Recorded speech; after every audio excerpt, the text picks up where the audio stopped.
আমার মনে হচ্ছে আপনি ভুল করে আমার কলার ধরছেন। আপনি চিনেন না আমি কে। তুই কি প্রেসিডেন্ট নাকি? নাটক বাদ দিয়ে গাড়িতে ওঠ আমার সাথে, নাইলে মারতে মারতে থানায় নিয়ে যাবো। ইন্সপেক্টর, আপনি কিন্তু অনেক বড় ভুল করতেছেন। আপনার কিন্তু কোনো রাইট নাই আমার কলার ধরার। আপনি আমাকে ধমকি দিতে পারেন না, এটার জন্য আপনার সাজাও হইতে পারে। এই ছোকরা, তোর কাছ থেকে এখন আমার আইন শিখতে হইব।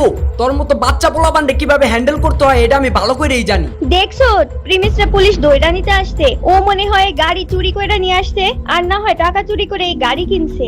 স্যার, আপনার চাকরিও কিন্তু নাও থাকতে পারে। আমি শেষবারের মতো বলতাছি আমার কলারটা ছাড়েন, নাইলে কিন্তু। নাইলে কি করবি তুই আমার?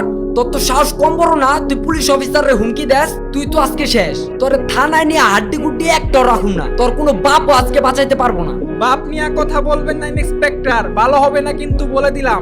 একটু পর আপনি আমার আব্বু বলবেন। কি হবে এখন? প্রিমিসকে কি ধরে নিয়ে যাবে? জানতে চাইলে সাবস্ক্রাইব করে রাখুন। স্যার, আমার মনে